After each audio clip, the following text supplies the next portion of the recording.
Hi guys! Healthy living po muna tayo ngayon for today's video. So ayan, magluluto po tayo ng ginisang pechay. First, hugasan po muna natin yung ating mahiwagang pechay at i-slicein lang po natin ng mga ganito lang po kalalaki. Then, after po nyan is i-prepare na po natin yung gagamitin natin pang gisa. Isang piraso ng sibuyas at 2 cloves ng bawang.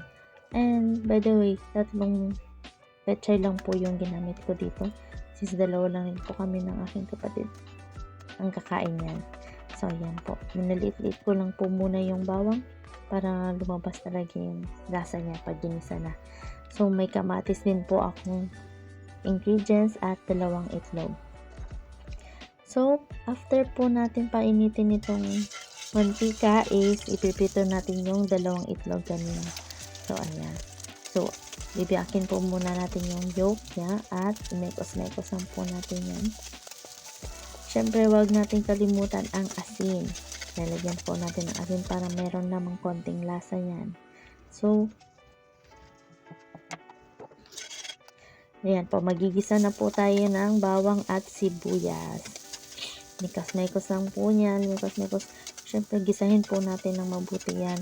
After po is ilalagay na po natin yung kamatis. Yan. After po nyan, once na nagisa na po siya ng mabuti, maglalagay lang po tayo ng 1 cup of water.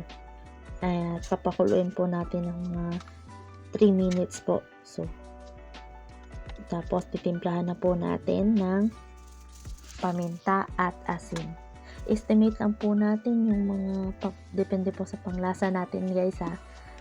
So, yan, nilagay ko na rin po yung main ingredient natin, ang pechay po. Then, mekos-mekos ulit, mekos-mekos. Then, papakuluan po natin ng mga 5 minutes po para manuot po yung lasa ng sabaw sa gulay.